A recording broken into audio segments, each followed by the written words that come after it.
El Ministerio Internacional presenta su programa Un Aliento de Vida. El Espíritu de Dios me ha hecho y el aliento del Todopoderoso me da vida. Job 33:4.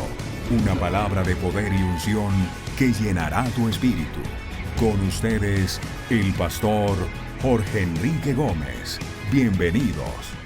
Ten cuidado. Aquí, este pasaje nos está diciendo que la gente atribuía a Jesús como un anatema. ¿Por qué? Porque ellos traían a similitud, traían a la memoria que al ser el Señor Jesucristo clavado en la cruz del Calvario, al hacerse maldición, era el anatema de Dios. Y no es así. Cristo cargó en la cruz del Calvario nuestros pecados. Vamos a la Escritura. Mira lo que dice Gálatas capítulo 3, versículo 13. Gálatas capítulo 3, versículo número 13.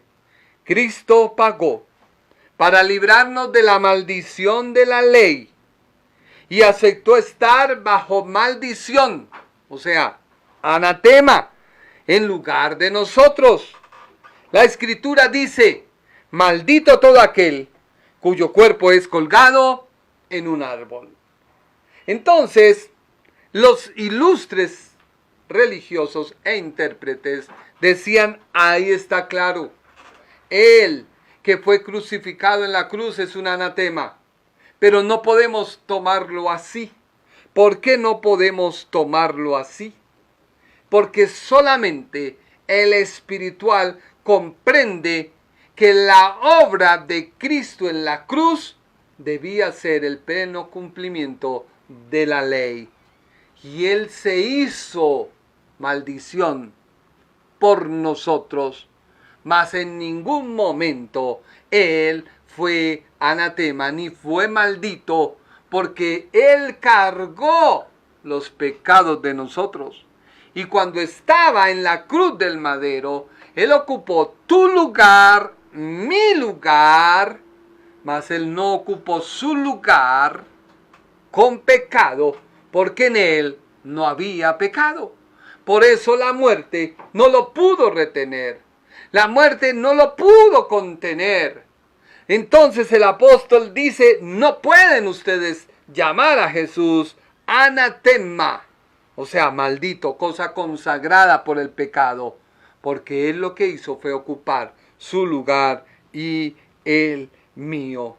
Así que aquellos judíos y aquellos gentiles que consideraban a Jesús como el anatema de Dios o el destinado a morir por el pecado del mundo, estaban totalmente equivocados, porque Gálatas muy claramente dice, la Escritura y la ley es clara: maldito todo el que es colgado en un madero. Cristo debía ser la ofrenda, el sacrificio y el que ocupaba tu lugar y el mío para librarnos de la maldición.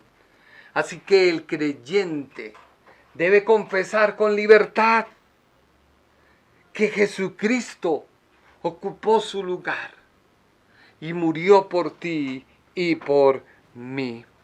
Mira otro pasaje que el apóstol usa la expresión anatema. Romanos capítulo 10, versículo número 9. Romanos 10:9.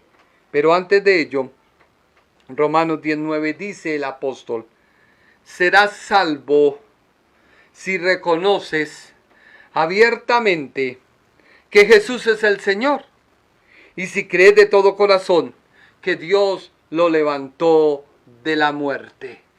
O sea que esa anatema no se puede decir, no se puede usar en ninguna predicación para decir: Jesús se hizo anatema por nosotros, porque no fue destruido, porque la muerte no le pudo detener, la muerte no le pudo contener. Por lo tanto, Dios lo levanta de la muerte. Ahora, sigamos. Primera de Corintios, capítulo 16, versículo 22. Ahora sí, miremos otro pasaje. Y leámoslo también, Gálatas 1, 18. Pero vámonos primero con Primera de Corintios 16, 22. El que no amare al Señor Jesucristo sea anatema. El Señor viene. El que no amara al Señor Jesucristo. En otras palabras, debemos reconocer que Jesucristo es una persona. Es la persona de Jesús de Nazaret que ocupó tu lugar, que es Dios y es hombre. Y es Dios porque debía serlo por cuanto Él siempre ha existido. Y fue hombre por lo cual recibió un cuerpo para morir por tu pecado y el mío. Así que aquel que no reconocía que en Jesucristo había esa doble naturaleza y no lo amaba, se le reconocía como un anatema o un maldito. Mira lo que dice Gálatas capítulo 1, versículo 8. Y esto es lo más delicado que hoy en día debemos tener en cuenta. Cuánto hereje se ha levantado a hablar tanta basura y barrabasadas y se olvidan de Gálatas 1:8. Dice la Biblia, pero aún si alguno de nosotros o un ángel del cielo les predica un evangelio distinto del que les hemos predicado, que caiga bajo maldición. Hay que tener cuidado. Así que todas las sectas, todas las religiones que aparentemente hablan verdad, son anatemas, porque no están hablando el mensaje de las buenas nuevas, no están hablando el mensaje de salvación. Si esto lo confrontamos nosotros con el Antiguo Testamento, podremos entender la problemática grande que había en ser anatema. Mira lo que dice Levíticos 27, 28. No se podrá vender ni volver a adquirir nada que uno haya consagrado al Señor, ya sea una persona, animal o terreno, propiedad de su familia. Todo lo que haya consagrado es santísimo y queda consagrado al Señor. Mire la gravedad. El apóstol sabía lo que estaba diciendo, pero él sabía que Dios no se lo iría a permitir. Mira lo que dice Levíticos 27, 29. Ningún ser humano al que se haya destinado completamente al Señor podrá ser rescatado, sino que será condenado a muerte. Esta expresión deja entrever el gran amor que sentía el apóstol Pablo por sus hermanos al decir: quiero ser un anatema, quiero ser una persona consagrada a la destrucción por amor a mis hermanos, por amor a los israelitas.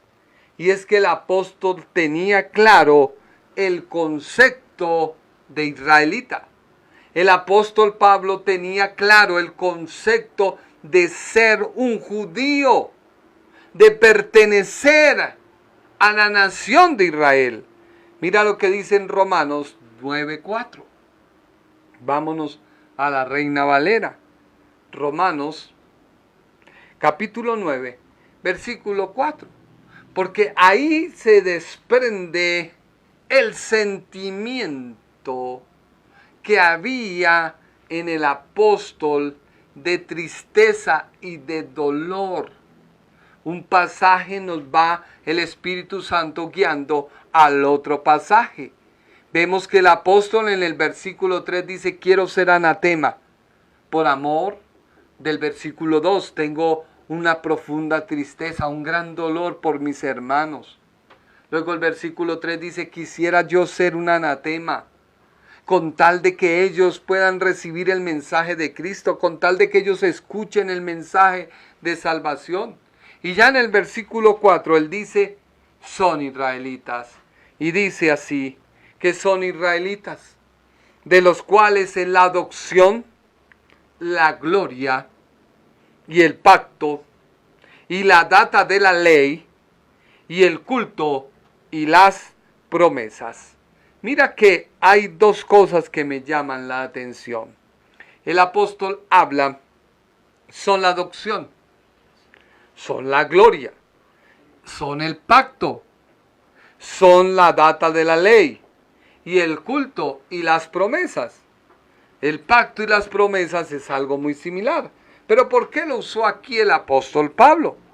El apóstol pasa a mostrar las evidencias de su profunda tristeza, de la decisión que había tomado de ser un anatema. Y es cuando alguien que ha llegado a ser una gran gloria cae, debería darnos dolor más que alegría. Debería producir en nuestro corazón un clamor al Señor. Padre, ten misericordia. Y no lo que hoy en las redes se promueve. Como si la persona que lo promueve fuera totalmente santa, limpia, y como si fuera aquel judío que sorprendió a la mujer adúltera en el acto y coge la piedra y se la tira, y Dios lo mira y le dice, pero ¿por qué lo haces? No, yo tengo el derecho, pero ¿quién te lo dio? Es que él pecó y tu palabra lo dice. Sí, claro, pero ten cuidado, porque para tú coger algo primero debes untarte las manos. O sea que el primero que se unta, el primero que la embarra eres tú. Así que el apóstol dice, ustedes son la gloria, ustedes son el resplandor, ustedes son ese papel histórico y ese papel fundamental de la nación de Israel. Él lo tenía claro, por eso él apela. Mira lo que dice en 2 de Corintios, capítulo 11, versículo 22. 2 de Corintios 11, 22. ¿Son hebreos? Yo también. ¿Son israelitas? Yo también. ¿Son descendientes de Abraham? También yo. Así que el apóstol tenía en claro cuáles eran sus raíces judías. Él lo tenía claro. El apóstol Pablo tenía en claro qué era ser un judío. Mira lo que dice en Filipenses, capítulo 3, versículo 5. Filipenses 3, 5. Me hicieron la circuncisión cuando tenía 8 días de nacido. Soy israelita y pertenezco a la familia de Benjamín. Soy hebreo y mis padres también fueron hebreos. Y la ley era muy importante para mí, pues yo era fariseo. Así que el apóstol les está diciendo, ¿ustedes quieren saber qué es ser un judío? Yo sí que lo sé. Por eso siento dolor por ustedes. La importancia de la nacionalidad judía era demostrada con su actitud hacia los romanos que escuchaban su mensaje.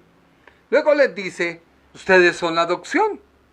Recordemos que Dios adoptó en primer lugar a la nación de Israel. Dios la llama en Abraham, y de Abraham para acá llama a su simiente. Su simiente. Y quiero hacer hincapié aquí. Dios no le dijo sus simientes, sino le habló de su simiente. Por eso cuando el hombre peca en el huerto del Edén, Dios le dice a la mujer que la simiente de la mujer, no la simiente, sino la simiente de la mujer, tendría una contienda continua, diaria y permanente mientras el hombre viva en este cuerpo con la simiente de la serpiente. Aquí el apóstol es muy claro en decir la simiente. Ustedes son la adopción, o sea, una simiente fuerte y verdadera, es separada de Dios de entre todos los pueblos para crear una verdadera simiente, que es algo diferente a descendencia. La descendencia son muchas, pero la simiente es una. Y aquí vuelve nuevamente Dios a establecer la guerra que se estableció en el huerto del Edén con la simiente de la mujer que iba a destruir en la cabeza a la serpiente, mientras que la simiente de la serpiente lo mordería en el carcañal. Y fue la simiente que Dios preparó. Dios preparó una simiente por la cual fuera su familia, por la cual fueran sus hijos. Por eso, hoy nosotros entramos a formar parte de la simiente de Abraham, más que su descendencia. Mira lo que dice Gálatas 4:1. Gálatas 4:1. Lo que quiero decir es esto. Mientras el hijo es menor de edad, es igual a cualquier esclavo de la familia y depende de las personas que lo cuidan y lo enseñan, hasta el día en que su padre le entrega sus propiedades y lo hace dueño de todo. Versículo número 3. Algo así pasa con nosotros. Cuando todavía no conocíamos a Cristo, los espíritus que controlaban el universo nos trataban como si fuéramos sus esclavos. Versículo 4. Pero cuando llega el día señalado por Dios, Él envió a su Hijo, que nació de una mujer y se sometió a la ley de los judíos. Versículo 5.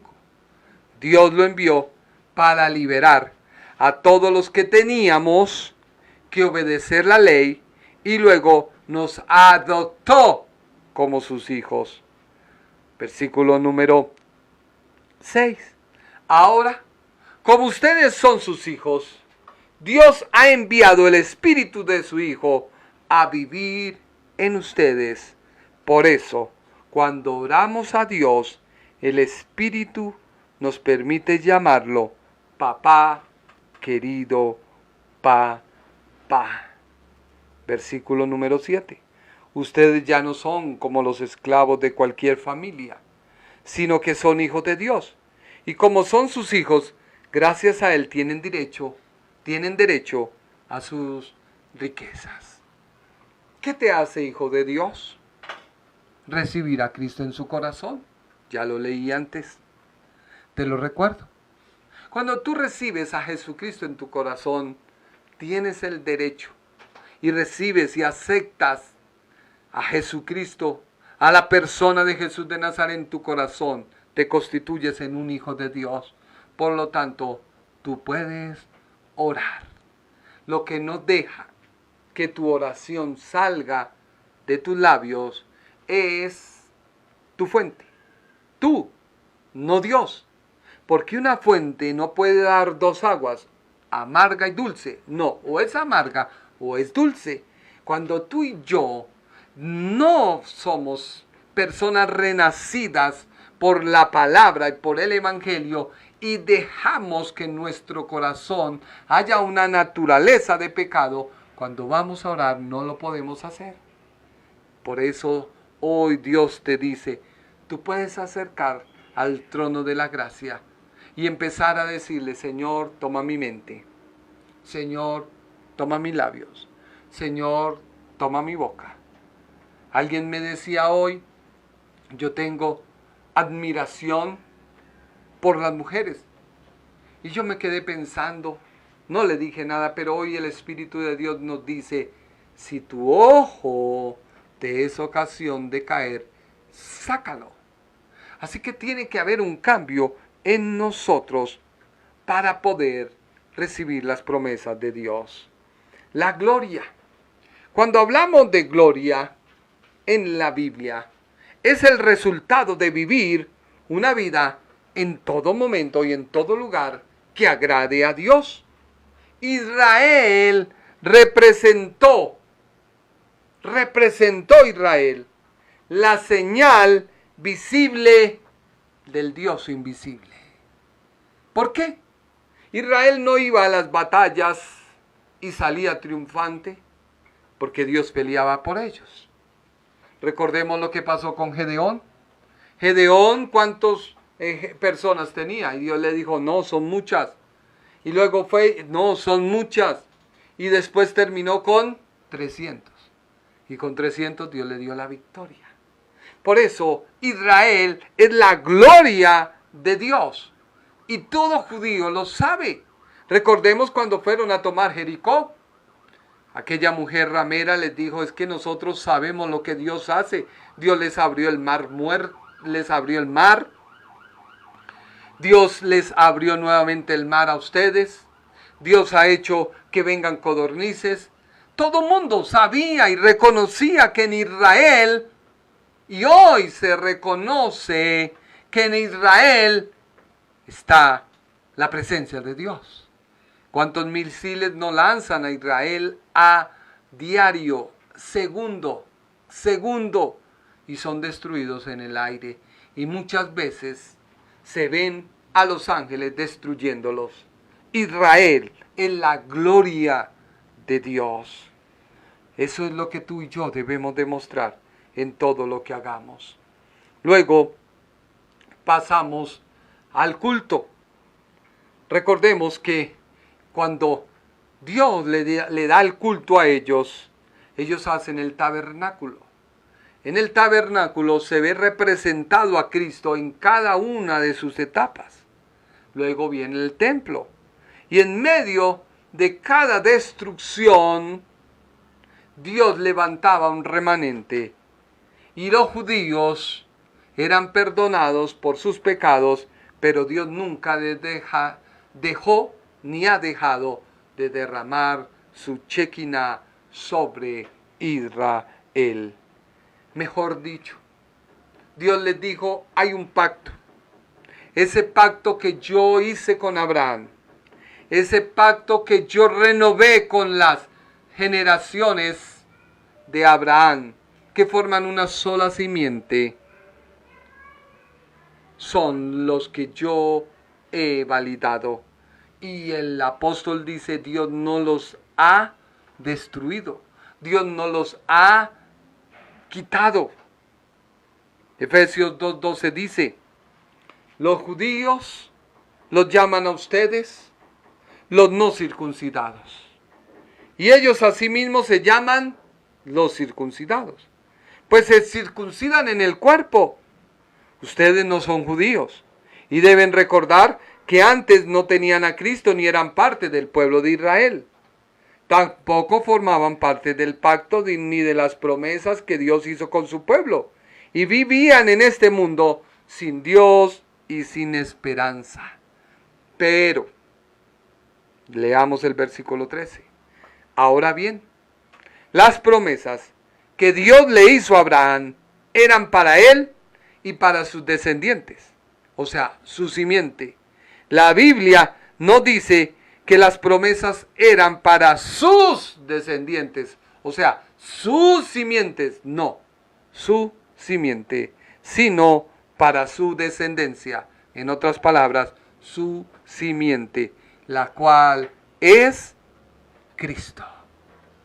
Mire qué hermoso, cómo la palabra de Dios nos lleva por un hilo que siempre es el mismo. Un hilo conductor en la historia, que se ve de diferentes maneras manifestado Dios en su amor a esa simiente, no a simientes, sino a una sola. Mira lo que dice Gálatas 3:17. Lo que quiero decir es esto: la promesa de Dios no puede cambiar, ni dejarla sin valor. Una ley que Dios dio 430 años después. Versículo 18. Porque si Dios diera lo que prometió solo a quien obedece la ley, entonces ya no nos daría para cumplir su promesa. Pero lo cierto es, cuando Dios le aseguró a Abraham que le daría lo que prometió, no le pidió nada a cambio. Versículo 19. Entonces, ¿para qué sirve la ley? Pues después de hacer su promesa a Abraham, Dios nos dio la ley para mostrarnos lo que estábamos haciendo mal. O sea, Dios te ama tanto que te da el cumplimiento de tu promesa. Y una vez Dios cumple su promesa, también te dice: esta es mi ley. La ha puesto en tu corazón, tu conciencia. Tú sabes que está bien y tú sabes que está mal. Pero esa ley servía solo hasta que viniese el descendiente de Abraham, a quien Dios le hizo la promesa. Dios le dio la ley de Moisés por medio de los ángeles para que Él nos la diera a nosotros. Pero cuando Dios hizo la promesa a Abraham, no usó mensajeros, sino que la hizo personalmente. Luego viene la ley.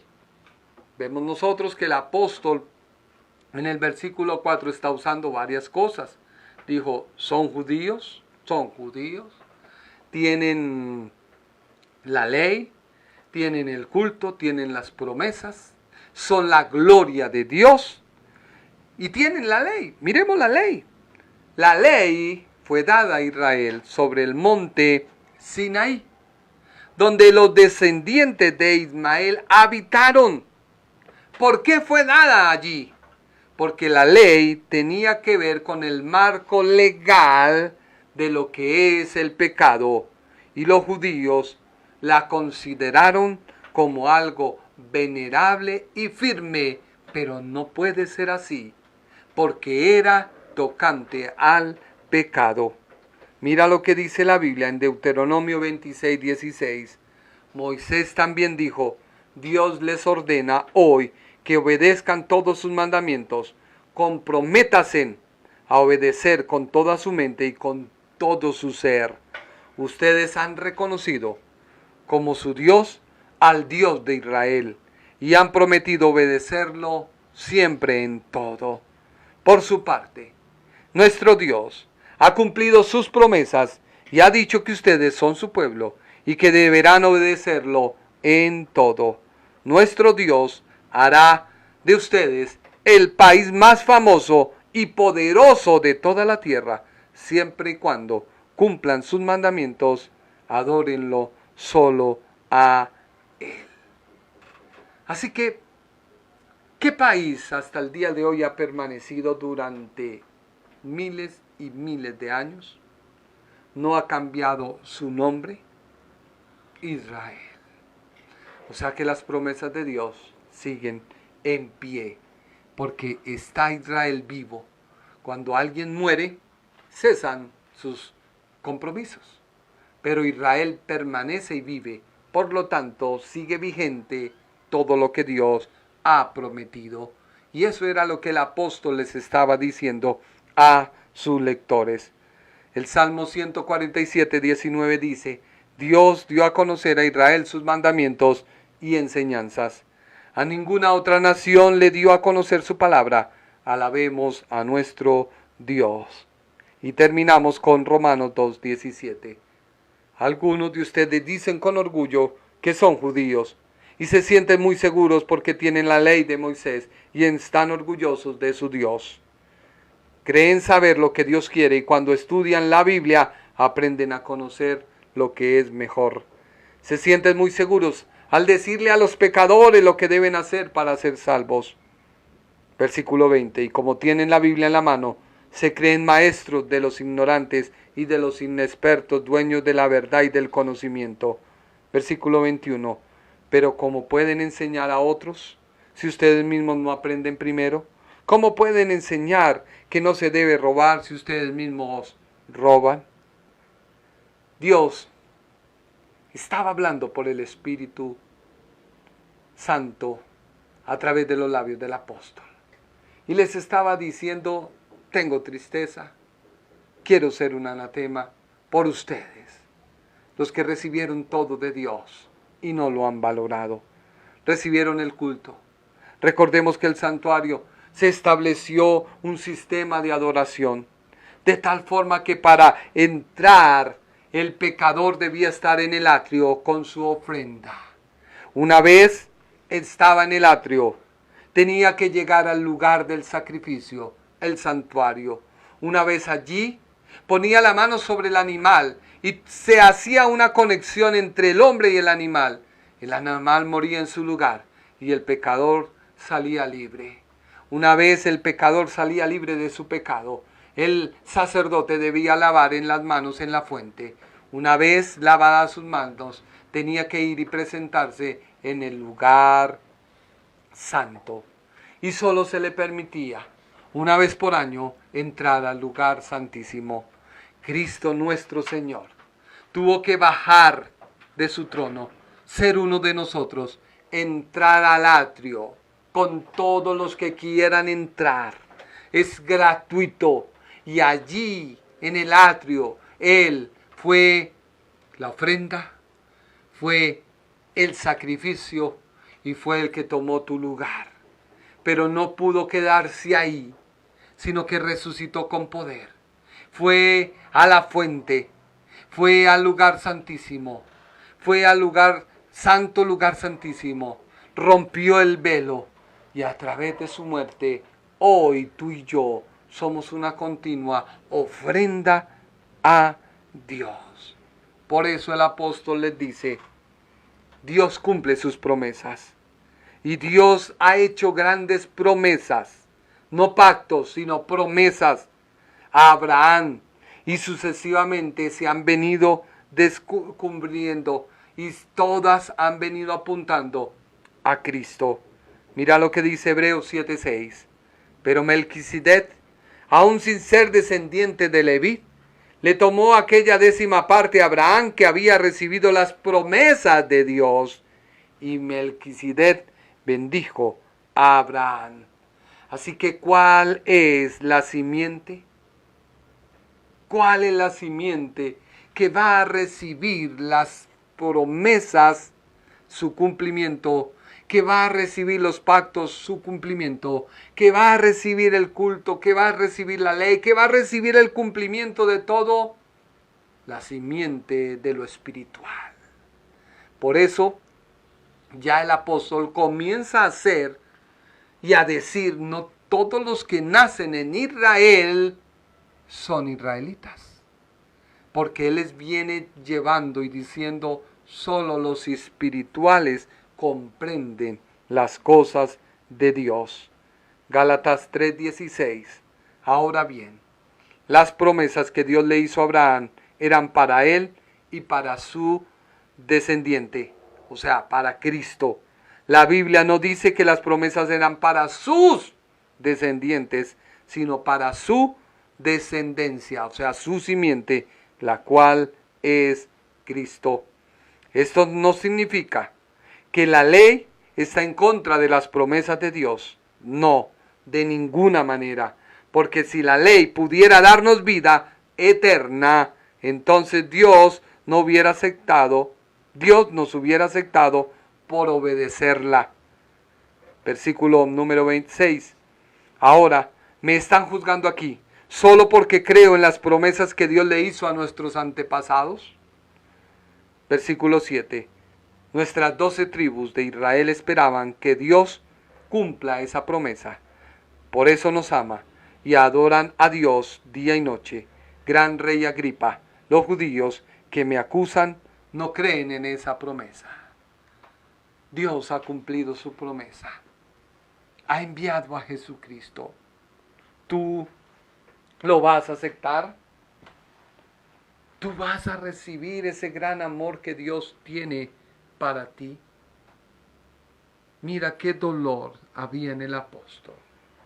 Y más que ser un apologista al pecado, yo te invito a que tú reflexiones.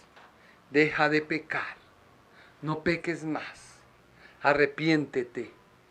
El Señor le dijo a aquella mujer que fue llevada y sorprendida en el acto del mismo adulterio, le dijo, mira, vete y ya no peques más. Dios te ama, Dios te quiere y Él te quiere ayudar. Muchas gracias por su tiempo. Si Dios permite, el jueves nos vemos para seguir estudiando la carta a los romanos y espero que sea de gran edificación para tu vida. Que Dios te bendiga. El Ministerio Internacional presentó su programa Un Aliento de Vida. Venid a mí los que estáis trabajados y cargados, y yo os haré descansar. Mateo 11:28. Un aliento de vida. Una palabra de poder y unción que llenará tu espíritu.